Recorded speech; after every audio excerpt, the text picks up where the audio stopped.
Hi, Graham. Thank you for being here. Very welcome. I'm sitting in my van.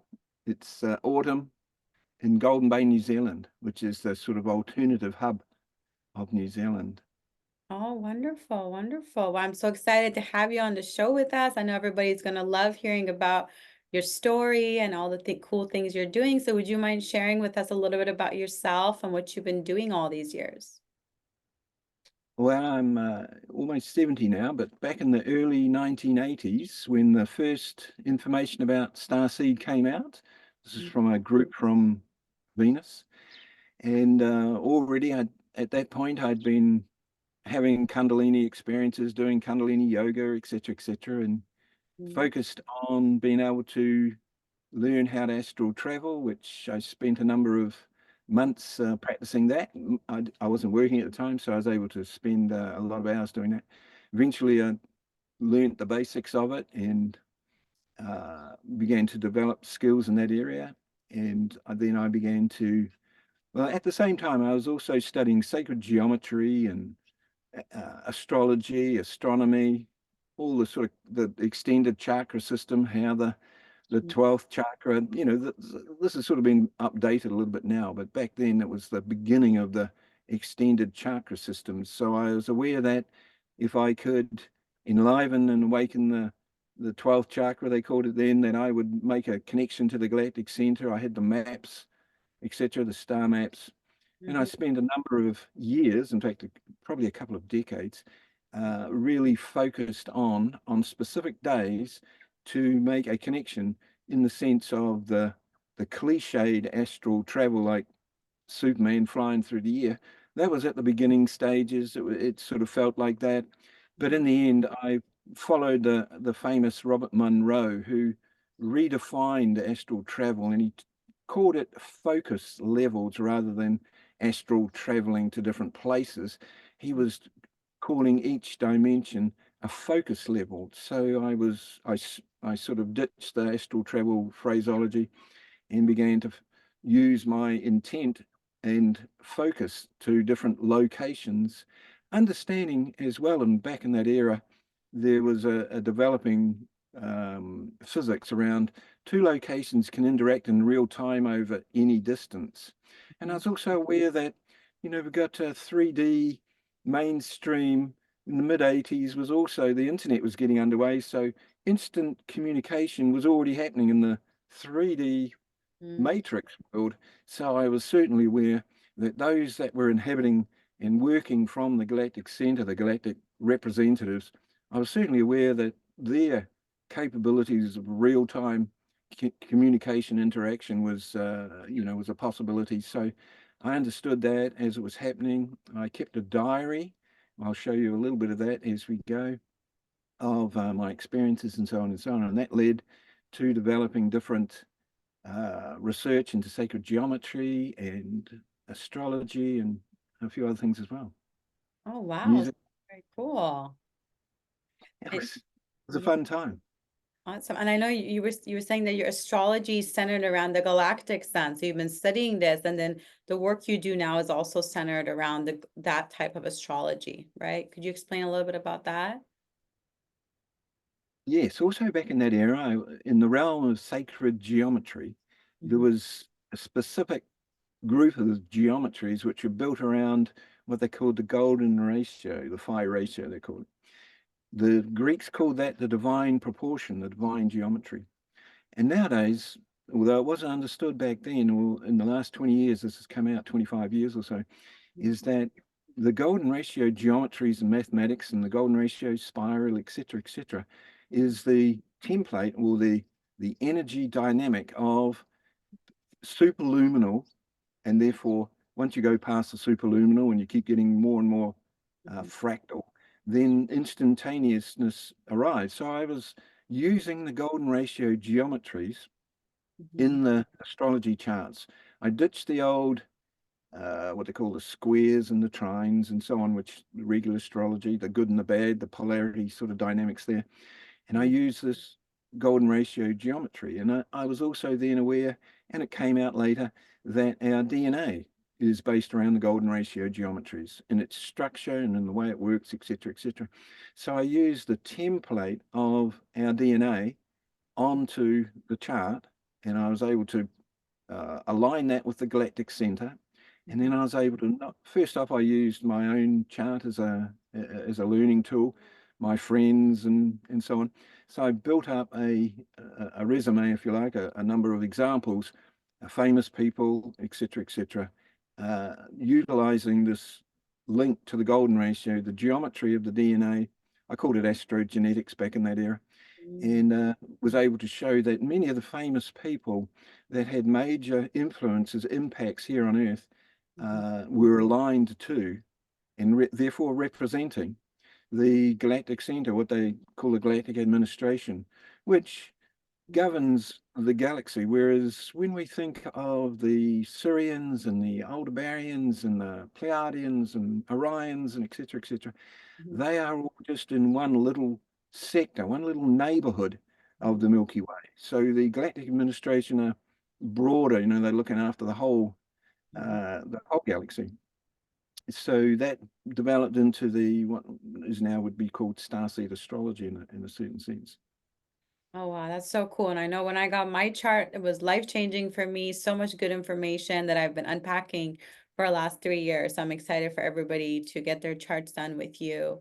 Did you want to show us that presentation now, or where do you feel like would be the next good step to go to with the knowledge you want to share today? All right, I'll bring that up. So another thing that I was interested in back then was, and I understood that in sacred geometry, for example, you could get 13 ping pong balls. So any number of spheres, as long as they were the same size, then you could naturally cluster 12 around the central ping pong ball. They all touch each other. They don't intrude on anybody's space, as it were. So I understood that this archetype of 12 around a central one was a theme that Jesus used, King Arthur used as a model, a template for how a community, how a society could sort of maximize its efficiency and cover all aspects, if you like. So there's specific geometries that can show that, which I'll show in a minute. And so I've been working for a couple of decades on bringing together what I would see as being relevant in the new era around these dynamics of a social sort of environment. In a way, it's an ongoing theme. I have sent this template out. Many groups on the ground and online are using this. In fact, I've sent it and some have come back to me. They've almost whited out some of the words and said, look, this might be a better, way of doing it here. And so I've embraced that. And at this stage, it's an ongoing thing. Some of the ones that you'll see are kind of like fillers in the sense that no doubt things will change, but hopefully it's a useful template. And anybody's welcome to grab this. They can find it on my Facebook page and on my website and just download it and take it from there. Perfect. Yeah, I love how there's so many categories and it covers so many different areas. So I'm excited for everybody to see it. Okay, well, here we go. I'll hit. Okay, perfect. Let's see. Perfect. Is Okay. that working okay? Yeah, I can see that. Perfect, Graham. That's perfect. Okay. Yes. So here it is. The geometry itself, meaning the panels here, pentagons, there's 12 of them. And if we were to fold that up, we'd find it would be a dodecahedron. And a dodecahedron is, in the realm of the Platonic solids, is the fifth Platonic solid. Think of Russian dolls. So you've got the smallest, which is called a tetrahedron, which is in the center, and then you pack these geometries around each other, and you get to the fifth one. And this is in the ancient cultures, this was the shape or the template or the energetic sort of scaffolding for what they called the ether. So this is a perfect structure or shape for the fifth dimension. So in each of these 12 pentagons here, I've come up with a title. This is the environment. This is permaculture. global coherence, public services, health, education, science, technologies. Up here's the Galactic Centre, urban design, infrastructure, etc., etc. And in each one of these, I've made another 12. So I've written down, eventually over the years, I was filling it up more and more, and I come to eventually 144. As I say, some of them are just fillers in the sense that they no doubt will be updated either by myself or other people who are interested. So the interesting thing here is the it's not really a hierarchical situation. If we think of how King Arthur worked, he didn't put himself in the center and then have the 12 knights around the table. He put himself as one of the 12 around the table. And the central one is whatever you want to call it, the spiritual, the intent of the group, their principles, you know, what guides them is at the center. It's not a somebody, as it were. So that's the first one there. And then unless you've got a word, or, you know, a question or two, we can have a look at the next one, and which goes a little bit more into why we've chosen this and the 144 number there. Yeah, wonderful. Yeah. Please keep going. That's perfect. And of course, it's not doing that. Maybe I have to look at the thumbnails to. Oh, yeah. I have to go to the next one. Oh, yeah. Okay. There we go. Is that still big enough? Yeah, we can even like zoom it out a little bit more because the bottom is kind of lowered. But if you want to maybe, yeah, just a little bit higher. Perfect. There we go. Yeah. Okay. Yeah. So this is a model I've made. I've made maybe 1,000 different geometric models. So this is one here, and I do have a model here, which I'll show you in a minute, but I will just explain this first. So we have here, so we're not working with ping pong balls anymore. We're working with actual sacred geometries. So we have here, this yellow one is a heart shape. I'll explain that in a moment. And here, there's 1, 2, 3, 4. So this is our 12 geometric shapes, which cluster naturally around this central one here. They touch each other, they're all kissing and so on. And inside each of these here, you can see there's a green one there and a bluey one there, purpley one there. So inside of that one, there's another 12, a smaller version of exactly that shape there. So there's 144 inside of this outer, if you can see here, this is also the same sort of diamond shapes. This is what they call the diamond codes, you know, the diamond light body, they call it these days. Yes. So out here, you've got the same diamond shaped panels, and we could get more of these panels and we could cover up, we completely encase that 144 in there with this same shape, bigger version, a golden ratio, exact size, bigger version. And then we could get 12 of this bigger sized ones and pack them together, and we get 726, I think it is. And these are the famous numbers that you see in the ancient past and cultures when they're talking about the number of angels in this group, the number of angels in that group, etc., etc. So it's a template, a geometry, an archetype which has been already applied in different cultures in the past.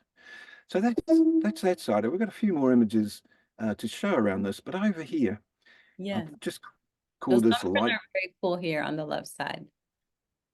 Sorry? Oh, I was saying, yeah, those numbers on the left side you were about to talk about, that's a very cool how you found the repeating numbers. Yes. Yeah. This is also, I went back there in the 1980s as well. I began using a simple numeric system. It was channeled by someone who was channeling for about 30 years, and they were channeling an Egyptian who had time traveled into the 1930s, 1940s. And he was talking to a group of people for up to about 30 years.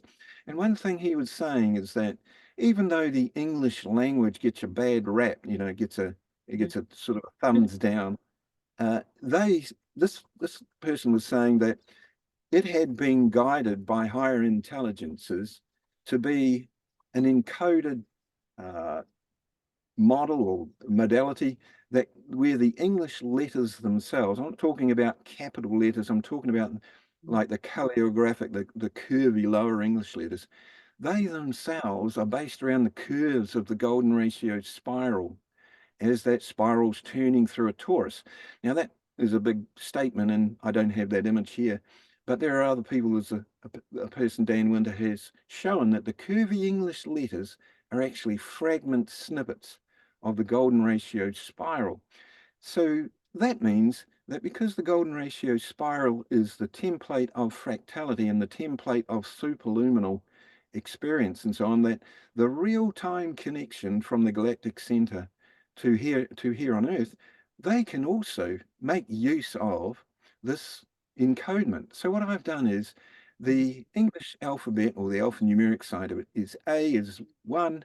We go through, each letter has a number until Z equals 26. Now, of course, there's a simplified version of that where they use the English and it goes up to 10, and then K and that go back to 1 again, and so on. So, but we've left it in the sense of its fullness from 1 out to 26.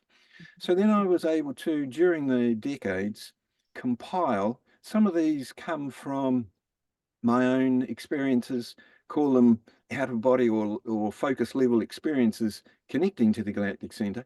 Some phrases have simply come from other people's work that I've researched, and I've just wondered, well, I wonder what that phrase equals. So once I've worked out each of the numbers for each of the letters, I have a grand total.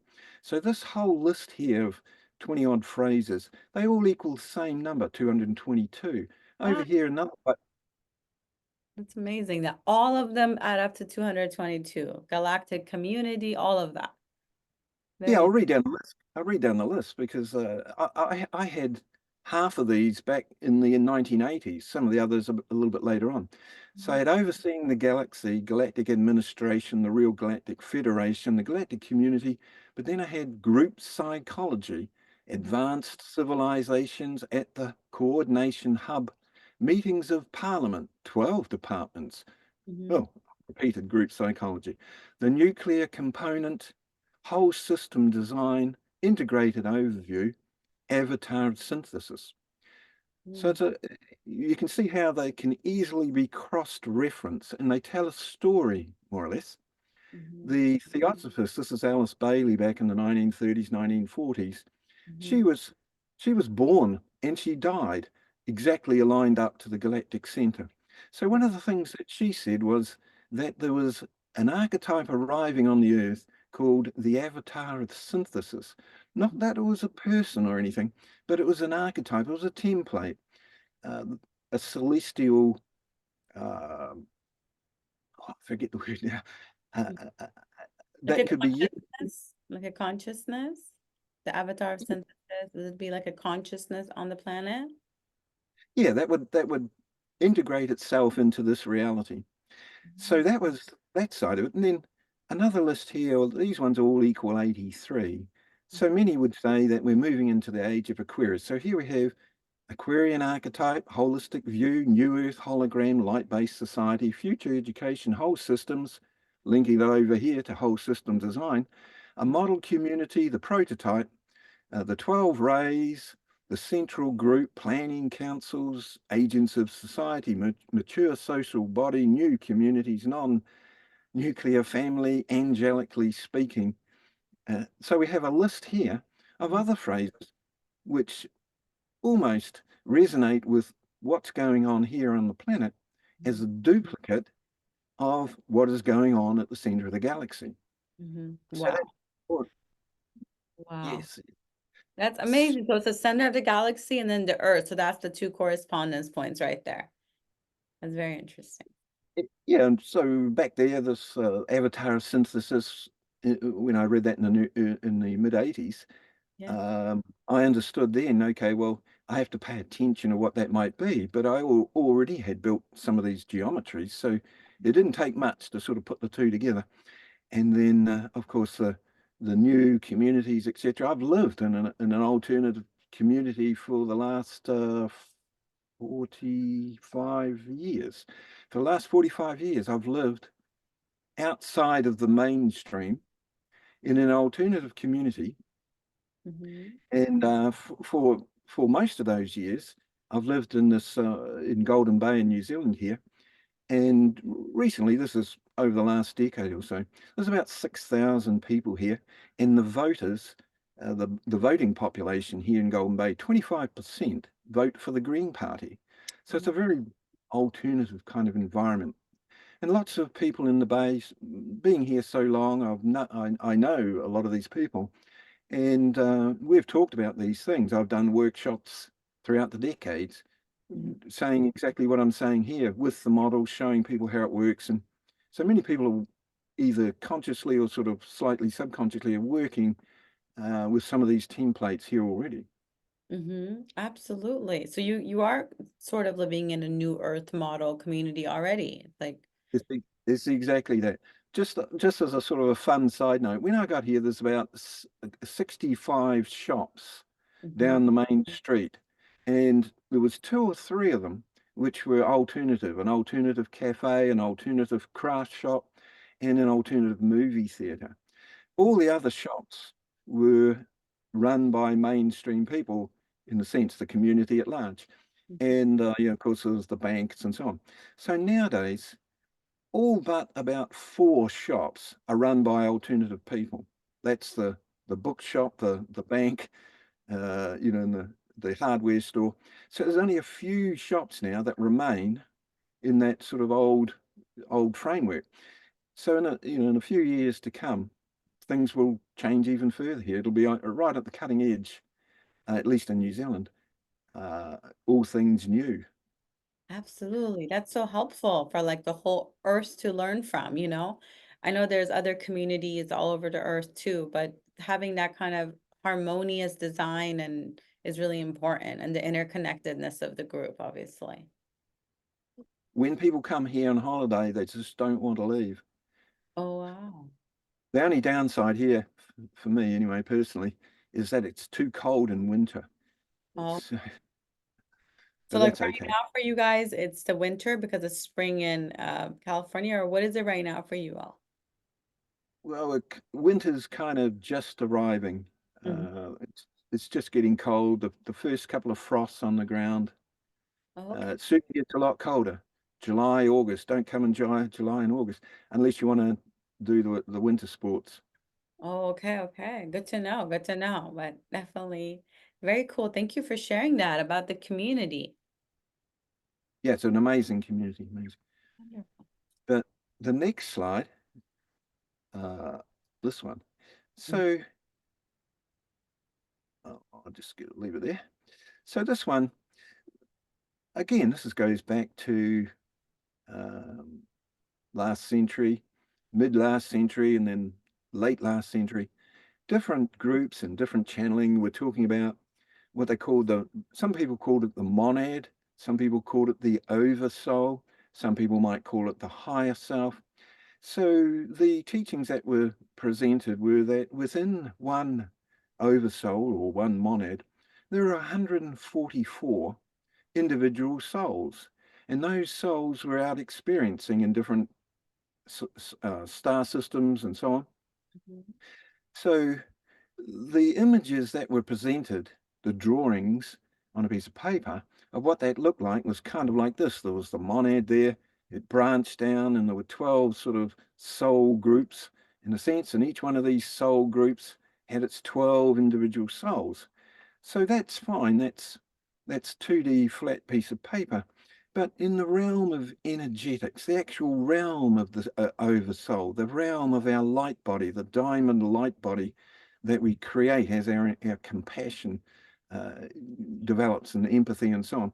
So the actual energetic shape, if you like, of the individual soul as a unified light body and the group of souls and their complete unified light bodies, well, this is what it actually looks like. So we actually have here the 144 around this central hub here. We could mhm. even say that that central hub is the kind of heart of the oversoul. Oh, wow. 144, and it's like a number that's like so 12 times 12, 144. And then the center of it, that being the heart of it. So you're saying every soul group has this at the core.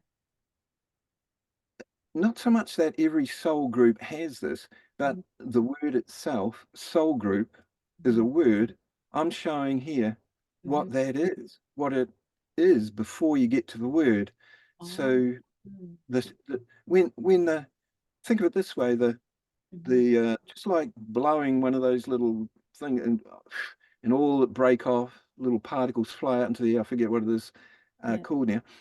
So from the Galactic Centre there, the administration there, they blew out towards Lyra. They blew an energetic template, and that energetic uh, Mhm. template had, when higher dimensional angels, where you can flip the letters around for angel and you get angle, when angels think, they think in holograms which create geometric forms. That's the result of a thought. That is a thought.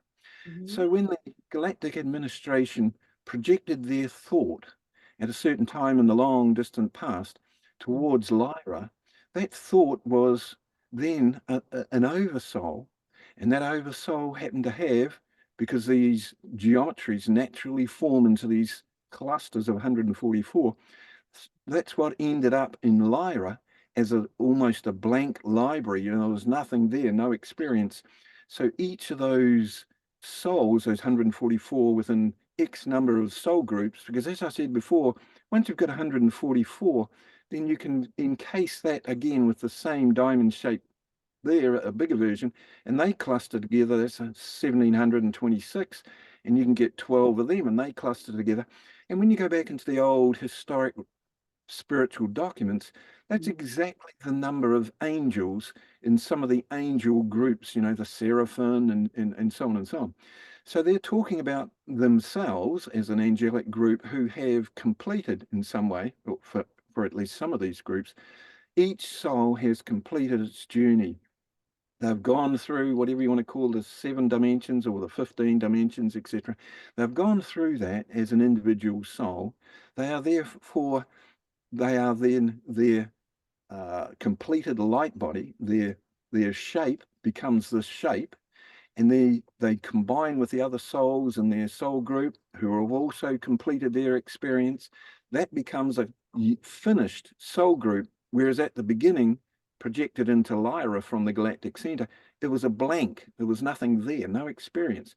At the end of it, all the experience of all the different souls, 144, all that experience here is unified as one entity, a completed oversoul, and that oversoul joins with other completed oversouls, and that is what, or that is who is at the Galactic Center who have done that previously.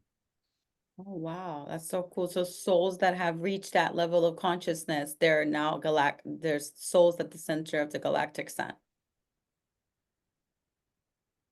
In simplified version, the even those in the seventh dimension Mhm. and so on, that when asked, their their result, or what they say about this question, is that they have no idea, even Mhm. at the seventh dimension or the 15th dimension, they have no idea what really is involved ahead of them. So they don't know exactly what is coming. They just know that they're getting near that level, and those that are already at that advanced level can see them coming. So they just take it that whatever is required of them as far as new learning goes, that they'll be up to the task, and they'll be guided efficiently, and they'll become themselves administrators at the centers of galaxies and so on. Oh, wow. That's so cool. So the souls evolve and just do so many more things afterwards, right? After the Earth experience. Yes, and even like, yes, with the ETs, the Acturians and so on, Mhm. they're learning. They are learning themselves, and as they go on, they are also updating their own experience, and then their workload, their broadness of capability of functioning and so on becomes greater and greater as time goes on. and no doubt they're looking forward to their next, their next experience. This is beyond the 15 dimensions, which used to be called the 8 or 7 dimensions. The 15 dimensions are actually encased. They're in the 7 dimensions. They're all, Oh, it's wow. just a different phraseology. But the top of the 7th dimension in the old phraseology is the same as the top of the 15th dimension in modern day phraseology. It's the same Interesting. it's the same reality that they're talking about, just different ways of terming it. Many spiritual schools have totally different phraseologies, and systems that they're presenting. Absolutely, absolutely. And that's why I think it's going to be good to have that map that you talked about earlier, because we're all going to have some unity, even though everybody's saying different things, we can still kind of have unity focusing on a model, right? Which is good. Is there any other slides that you wanted to show us, Graham? The other ones that are coming up, this ones or any of them? We've kind of covered this one. This is the higher self manifests, Yes. you know, reverse time as a soul group. So basically the same thing there. A lot of alphanumerics there, so we don't really need to look at that. Okay. Uh, I want to look, basically I've kind of said Yes. most of it. The next one here is maybe a little bit more interesting for some. The diamond sun, which is coming out, in the phraseology. So here we have, what I've done here is that here the diamonds are here like this. This is that encasement of the 144 that we've been looking at. This is what it looks like with the outer circumference built around it. So this again is in physics Mm-hmm. and crystallography. Mm-hmm. There's patents, and those patents, one of them is called a photonic crystal, and you can go and read it. There's 20, 30 pages of information. So the photonic side of it, that's simply a sun or a light. It's a light particle, a light crystal. So when we understand the fractality of it, 1244, 1726, and so on and so on, then this is also at the energetic level. This is what the sun looks like. If you get past the 3D flaming thing going on when we look at the sun and we look at it as a light body entity, this is what the diamond sun body looks like. Oh, And wow. yes, this is it. It's hard to describe because we're looking at a 2D image of it. And even when you build the geometry, like for example, this, if you can see that there, Oh, yeah, yeah. You can the kind of little see. diamond, the diamond ones there. So you can build the geometries, and when you're building these, Mhm. you're cutting it out and you're putting it together. Mhm. You're visualizing it. I would visualize that I was hopping from one to the other, 144. I color coded each of the 144, and basically there was the 12 sort of colors to start with, including black, white, brown, gray, or silver, and magenta, amethyst, to make it up from the 7 colors. And I would then project my consciousness into different ones, just hopping around, and that built up an energy field around me. Mhm. In the sense that was building my light body, my post-physical environment where I would be a post-physical conscious light body. Mhm. So building these shapes or working with these shapes, it becomes obvious that the word light body, the word diamond body, a picture of a diamond, like you see people like wearing a diamond, those are just pictures, images, but to build them and energetically enliven them, Mhm. around yourself and so on, you're actually understanding. Then you begin to develop this sense of resonance with the actual energetics of what words are talking about. Yeah, that's so cool that that is the diamond body shape over there. And like that these are the energies that are now coming to the planet too, right? Because the diamond sun energies are what's kind of like the new energy, some people call it, and it's helping us ascend. Is that true? Well, being in Aries, Aries are scouting ahead. So even though I didn't call it diamond light body, this is what I was introducing and have introduced from the 1980s onwards. So when people are talking about the light, the diamond energies coming onto the Earth, I was at the forefront of that simply by what I had been building. So there's another one here. And sorry, No, go unless you were. ahead. Yeah, go ahead, please. Well, this was just going back to this patent. So they call it a photonic crystal. Now, here's the same thing again here, except of course they've just drawn the lines. You can't see the whole sort of 3D kind of shape there. But when you read through what they claim that it has uh, a number of specific and only to this shape characteristics or qualities. So a couple of those is that the shape itself is able to catch catch energies coming towards it from the maximum number of directions or angles. And the other side of that, when it projects, and this is why they're going to use it, this is why they've got the patent, when it projects from itself, it projects at the maximum number of angles possible. And the third thing is that it can be and the reason they've got this paint in is that it can be used in the paint, the molecular structure of the paint, where you want a stealth, invisible spacecraft, which 3D world are sort of playing around with. So it does have the actual qualities or characters of invisibility. So that was just a fun side of it. But anybody that wants to follow up on that would just put into Google search photonic quasi-crystal patent, and they'll get to this. Quasi-crystal simply because all the books and universities had been written up about crystallography, 100 years ago, and they didn't include this shape or this crystal. And when it came along and was discovered back there in the 80s, they didn't know how to call it, didn't know what to do with it. Excuse me.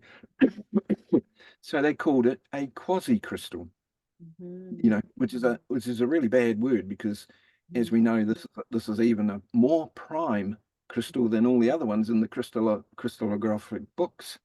So I've got sorry.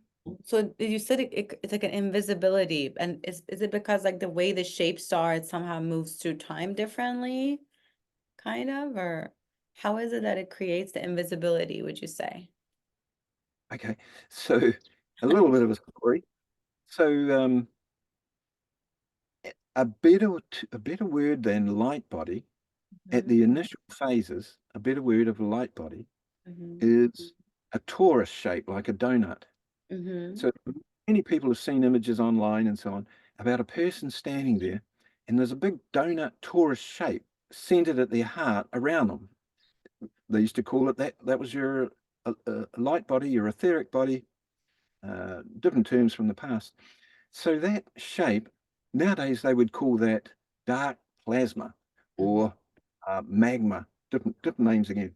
So that shape, that torus shape around us, and the that torus turns itself inside out, that donut turns itself inside out. It's also spinning around this way, could spin this way as well. So it's got all polarities in there. And that shape there with the spiraling motion going through like going down a drain, water going down a drain, that is the golden ratio spiral. So that movement and that shape is the initial phase of a light body. So then we would just say, call that one. We'll call that number one, that torus shape with a spiraling motion. It has an axis going through the top, bottom, sort of thing. So then to come up with the actual stable standing wave light body, a wave that can stand, a torus by itself, think of a smoke ring, it's moving, it's a photon, it's moving real fast. So for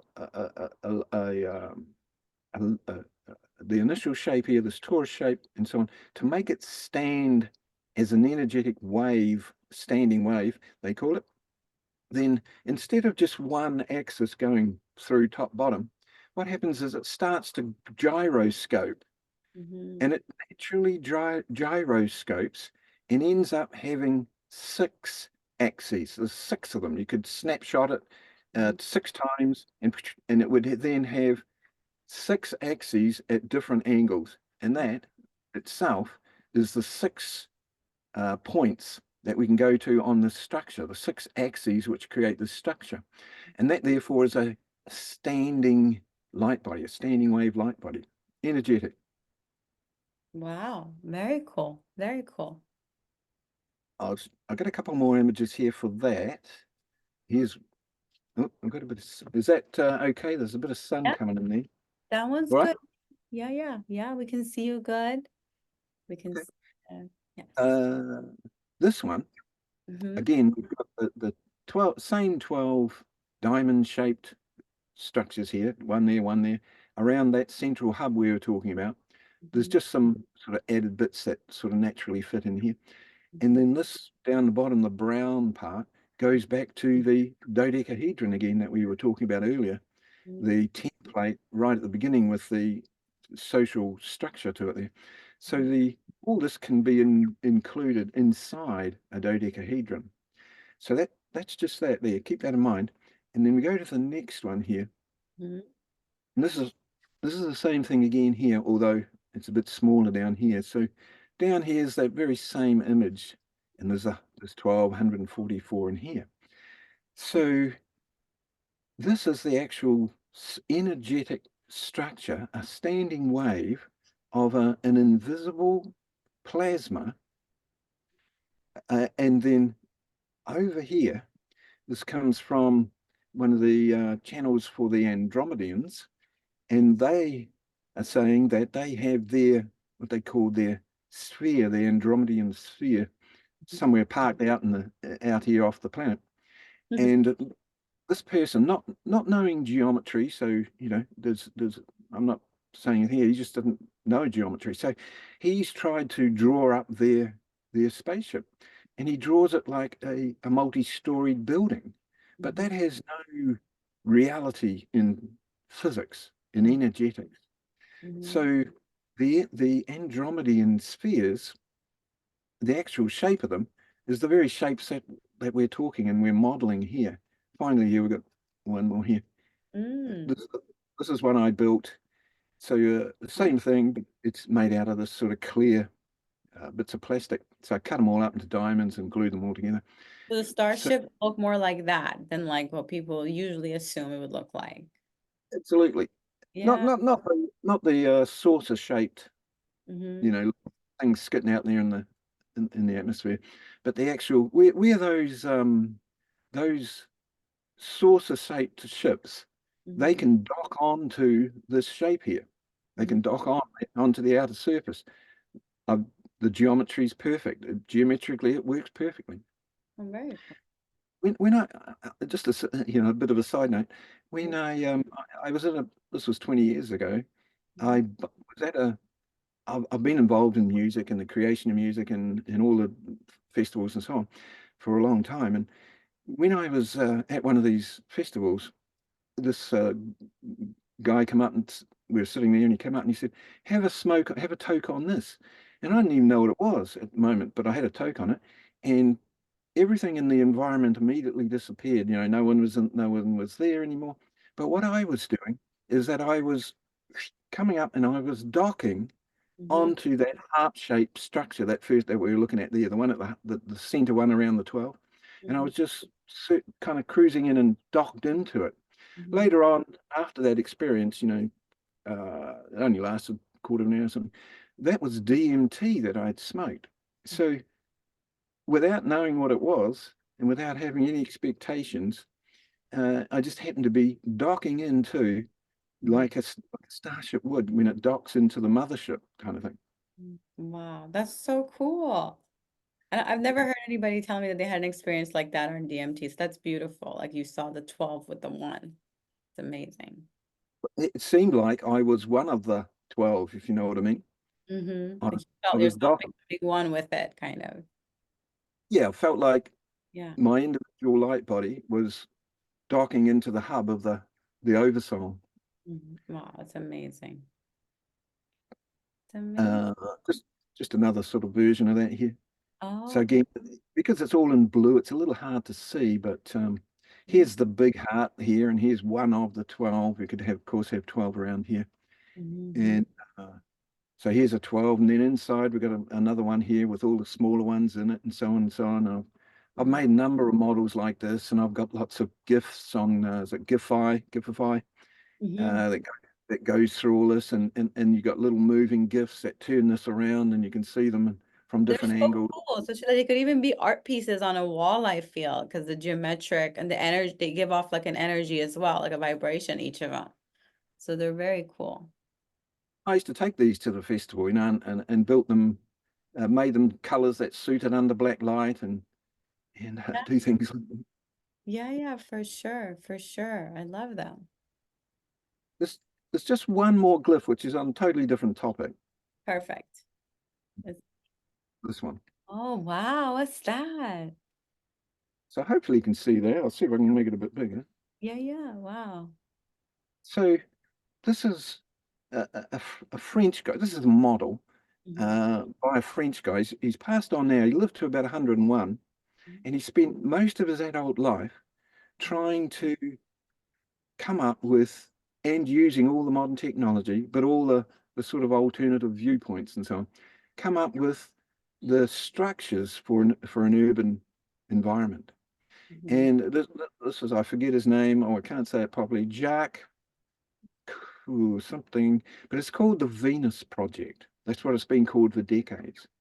Mhm. So I did his chart, and astrogenetically, using the golden ratio and the shape of the geometry on his chart, he himself reveals to me and to others that he is a star seed from Venus. Oh, And that he has the right chart. He's come up with the right name. So wow. he's modeling here, what it might look like. He had the opposite version. You didn't go and clear the land and Mhm. then build a city. What you did is that if you found a natural environment which looked like it could be kind of where you could build in the natural environment, you could build in the buildings, not disturbing the natural environment. So he's trying to balance that side of things here. This is their center for resource management, one of those 12 sectors in that 144 glyph we're looking at. I love it. I mean, it's so aesthetically beautiful, and then you can see in nature, it's so harmonious. Everywhere seems to have water and greenery, you know?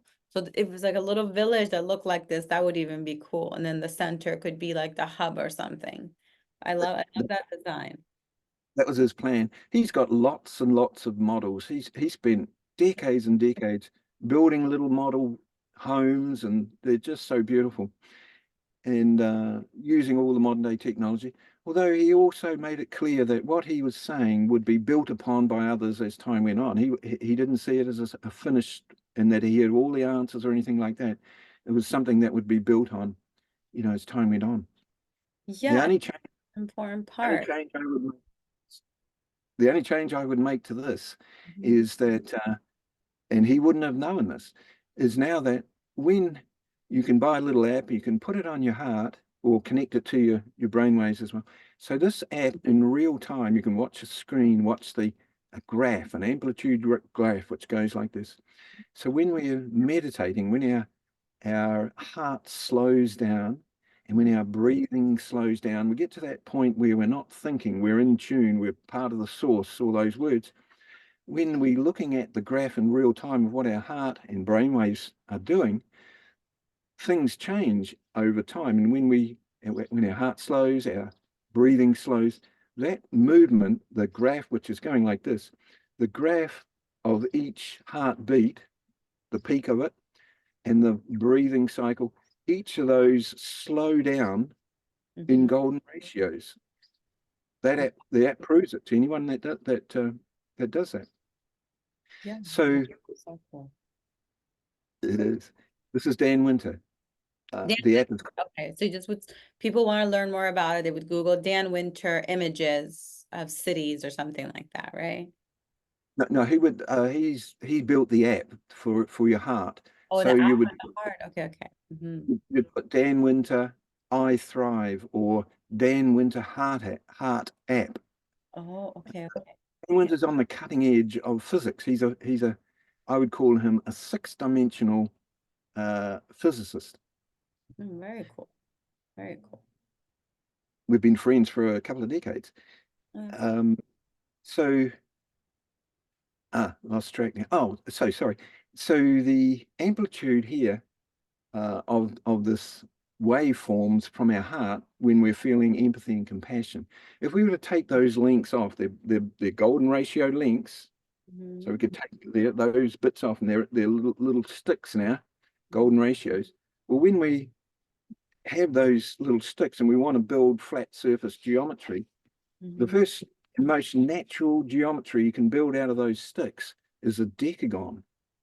And a decagon is a cymatics. If you've heard of cymatics, when you vibrate a substance, it'll form into geometric shapes.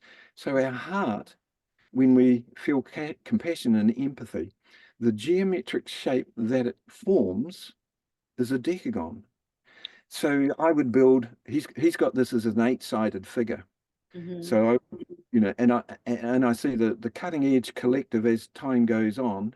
This is partly why Dan Winter builds these apps, is to show that if we want to recreate here on in the 5D reality, if we want to recreate the higher dimensions, then we utilize the very forms, structures, shapes, etc., which define those higher dimensions. And of course, there's famous sayings like love is the creative force of the universe, etc., etc. So this is what that looks like. This is how to apply that esoteric in the past, wisdom in the present, in actual structures, etc., etc.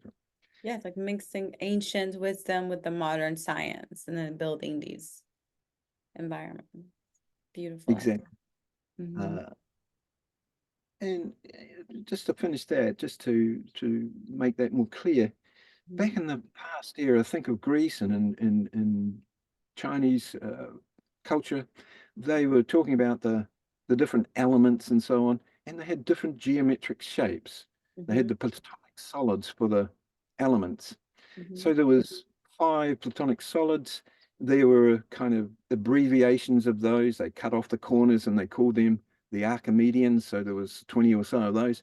So back in that era there, thousands of years ago, they only had maybe up to 100 at the maximum, probably more like 50, I think. 50 geometric shapes, polyhedral shapes.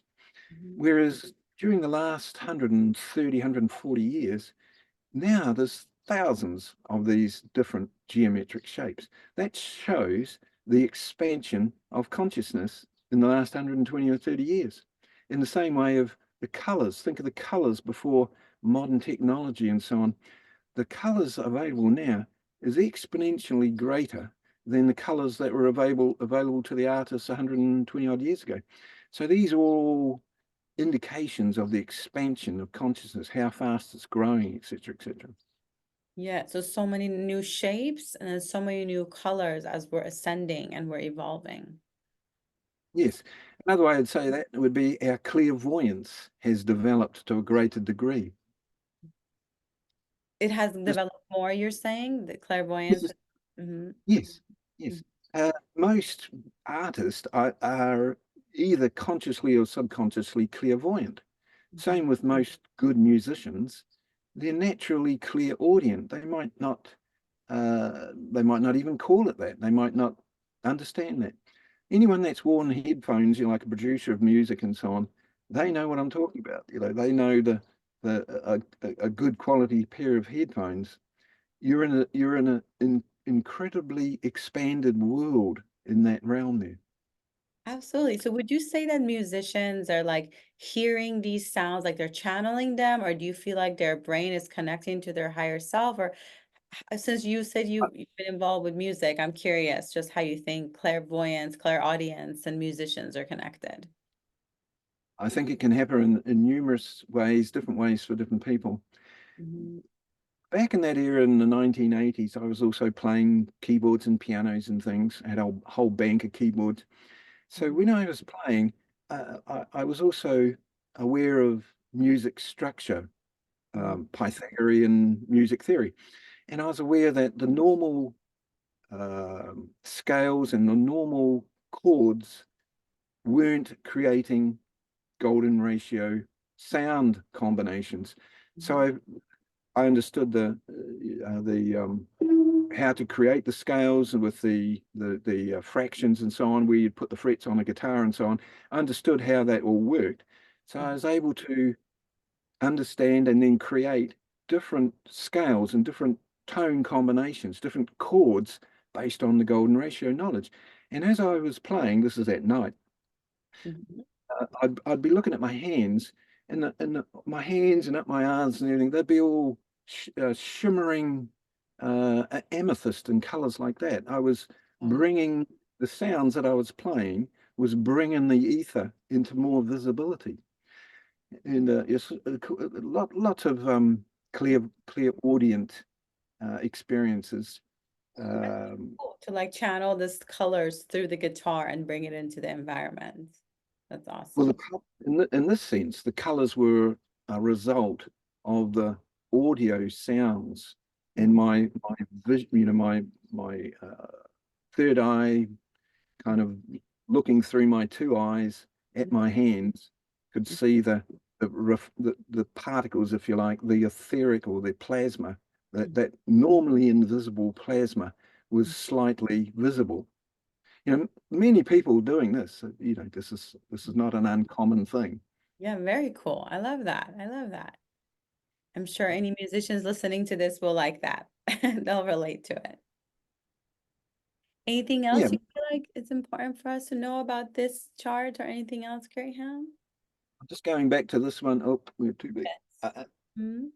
Back to our Yes. finished one again. So there's the arts somewhere here. There's culture and community, and so there's the art side of it, and Hmm. the education around that side of it, and the festivals, and going to the ancient sites on eclipses and doing things there. And so Hmm. I've tried to include Hmm. uh, as much as I could come up with. And as I say, many people have had this, they've looked at it, they've put in their own little introduced bits and pieces, and I've then included that in there as well. Yeah, no, thank you so much for making this. I feel like this is so many years of hard work and so kind of you that you're letting people download it from your website and have it so that they can build on it. And this is really the beginning of New Earth, and us actually building it. It's not going to just appear out of thin air, but these are some things we can all of us start doing, and hopefully more light workers come together and build communities like this. And so in terms of like justice and commerce, like it talks about, national identity, it's because you know how sometimes darkness tries to like hijack the plans of light, so to speak, but it's not, you know how they do that sometimes. So Mm. if we do the new earth, there is going to be a national identity for all of the beings on the planet, but it's not going to be in a negative way because some people have ideas about that, like a dark planet as well, that's like that. A few sentences about the negative and the positive. Mhm. So in physics, they have a couple of terms. There's entropy and there's negentropy.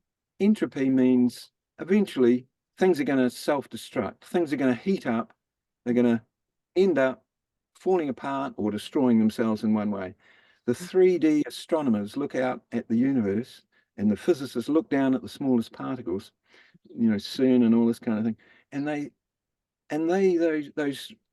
the astronomers and the physicists, they themselves see themselves as coming to an end at the end of their life. It's all coming to a self-destructing or a falling apart, aging, in that sense. So the 3D reality looks at the universe and the world as entropic. It's going to destroy itself.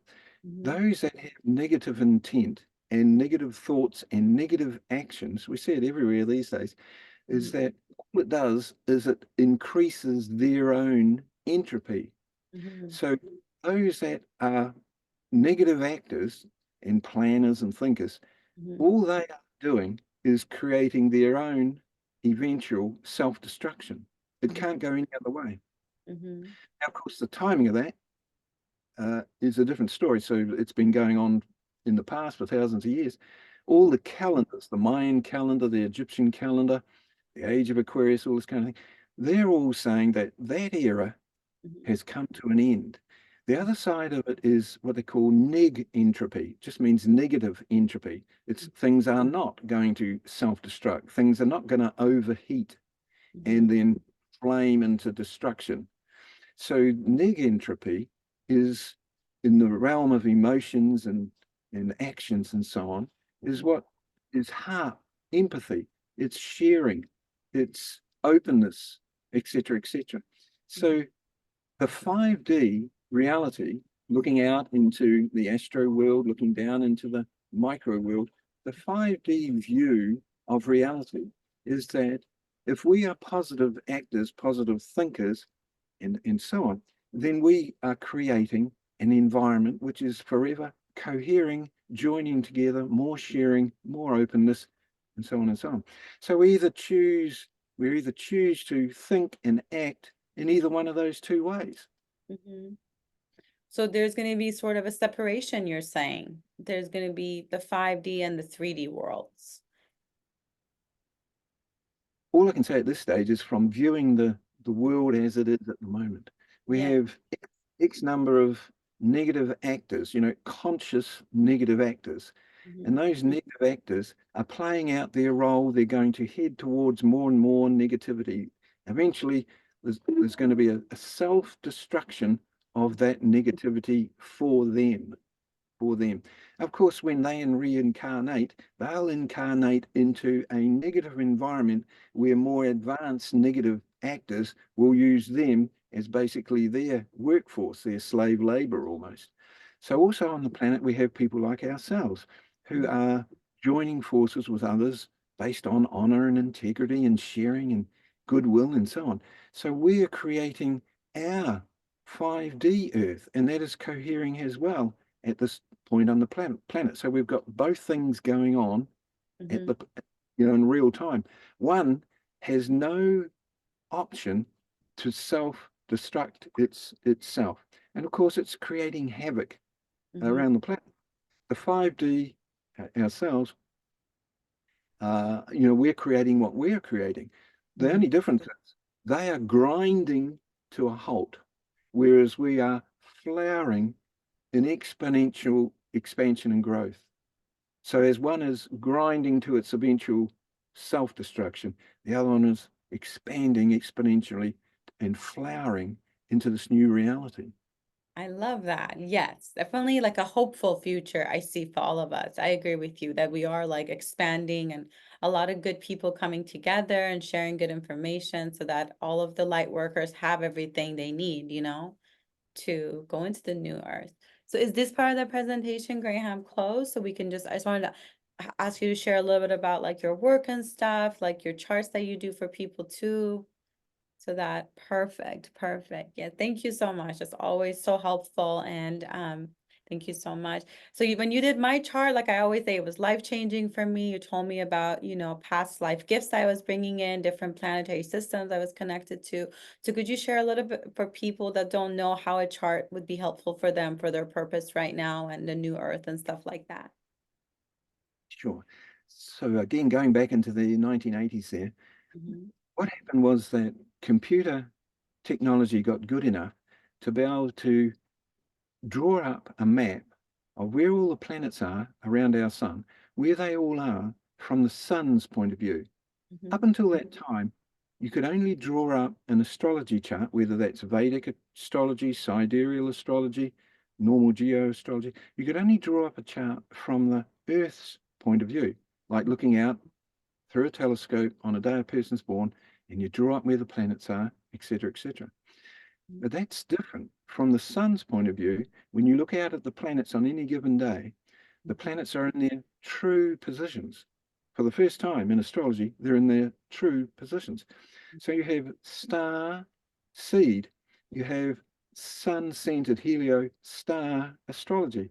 So the astrology appropriate for star seed who have arrived here from other star systems, they've come through our sun. It's the only way to get in to the solar system is to come through the heart and then out of the sun and arrive here as a light being or an advanced group perhaps. So the appropriate astrology for star seed is star astrology or sun-centered helioastrology. So that's the first difference that I began using there. It wasn't possible before 1980, so it was sort of new. So we also then use the golden ratio, the template of the heart, the decagon, which is also the photograph down a DNA helix. The cross section of a DNA helix is a decagon. A decagon has, of course, 10 points or 10 sides, and you have the famous Egyptian Amente, the Hall of Records, the Akashic Records. That Amente, you can flip these around, you get I am 10. That's what it is. So we use that, and then we linked it to the Galactic Centre, and of course the oversoul, as we were saying there, and the real-time communication between Galactic Centre, Galactic Administration, and here in the solar system. Understanding that advanced soul groups, advanced oversouls are already part of the Galactic group and Galactic facilitating sort of crew, as it were. So using that and then seeing when people are born, some people are born directly lined up with the star Pleiades. Some people are born directly lined up with the star Regal in Orion, some with Arcturus. And then we use the decagon on the zodiac to pinpoint the Akashic records, Ion Tenamente. So we're then able to pinpoint by putting different planets, and there's many asteroids. There's 25 or so planets outside Neptune, what I call the 5D archetypes, have just been discovered in the last 25 years. So then we can look and see on the chart using the decagon where people had come from, how they were connected to their oversoul, the Galactic Center, and what their assignments are, their skill set, as it were, in this life, by unpacking the key words or the skills of each of the planets and asteroids. Pretty simple in a way, but incredibly, as you experience it, pretty accurate, and very accurate. Very accurate, because when I got my chart, a lot of it was things I was already doing my whole life. I'm like, how could he have known all of these different random hobbies that are not connected, right? And then there was new ones that I've been studying the last 3 years, the things you sent me that more just keeps opening up. And I've sent different clients to you, and when they bring back for me the files you give them, I can help them with like their career, their relationship, because I can understand them so much better, So I love sending people to you, and I hope that people do get the charts from you. I'm definitely going to put the link below so people can get the chart. I know you also said you do them for kids, right? Uh, Special sort of deal for kids. Some of the younger ones, they'll be adults going into and throughout the 2030s. Crazy. And that's the era when the galactic groups themselves say they'll step forward and invite the humanity of that era to become members within the galactic community. Eventually, we'll have, not maybe the starseed side of things, but we have groups of people volunteering to go to some of these other places, helping out in other locations. Oh, that's so cool. That's so cool. So 2032, you feel like we'll start to see like the new golden age. I know it's already started in some ways, but we'll start to see more evidence of it. There's 3 or 4 things that have come up around that topic. There's some channeling information that have said around about 2033, they foresee that humanity be coherent enough, meaning the negative will it's sort of done its thing, and the more of a positive overall, like ideas and so on will come to the fore, and that's when the galactic community can step forward and introduce themselves in a global kind of fashion. So some of them have said that's around about 2033 or so. There's the Mayan calendar, where what they're trying to do is map where different timelines meet, forming a time node. Different ET groups and humanity live on different timelines. December 2012 was a meeting point, a node of meeting. Of course, it expands a few years before, a few years after. For the Mayans, the next meeting of where timelines meet and merge and interact is December 2032. It's in their calendar. The other side of it there is also when we use the heliocentric astrology, the planet which represents, this is Uranus, which represents going into the galaxy as sort of like an archetype, a conscious expansion with our mind and consciousness into the galaxy. Uranus is directly lining up to the galactic center. So there's a number of sort of little bits of a puzzle that suggests that. So all the planets are kind of moving and opening up different timelines, essentially, or like portals almost. Yes, the planets are more, it's a little bit different, but timelines, like for example, you've got Pleiadians, they're living along their own timeline. You call it an advanced level of the fifth dimension. The Acturians are a bit more advanced, so they're living along another timeline in another dimension. Of course, 3D humanity are living along a 3D timeline in that reality. So those timelines meet, and there can be interaction. Of course, if the ETs don't want to interact with 3D, well, they won't. But you know, the potential's there. Potential's there. Very cool. And just lastly, like, so how many estimates of star seeds would you say on the planet now? Because a lot of people think like 144,000, but really it's 100 million, maybe even 600 million now. So what would you guesstimate around is the number of star seeds on the planet at this time? I'll use my first frame of reference. This is the Ra group, which in the early 1980s began speaking through a couple of people, and they were saying then that they had been working with humanity for, you know, going back tens of thousands of years. So they said then that in the early 1980s there was 60 million starseed here on the ground incarnated. That suggests the hippie era. You know, most of the, or many of those hippies were early starseeds. But they said there'd be more to come. They said there'd be a lot more to come. And now you have people saying or channeling there's 300 million and so on. So I don't know the exact number, but certainly a lot more than 60 million. A lot, yeah, that's a big number of souls working together. That amount of souls working together could bring about so many good changes. So I'm so grateful again that you shared your community structure model with us. I hope that people use it and build on it and get in touch with you and get their charts done. And we'd love to have you come back and share more again whenever you have some time, Graham. Thank you so much. I'd love to do that. And thanks so much for what you're doing and how you're broadening everybody's awareness and so on. So Oh, of I very course. much appreciate it. Talking about something I love. Wonderful. Yeah, so happy to share high integrity leaders like yourself that have been helping the earth so many years. So thank you again, Graham, and I'll talk to you soon. Bye for now.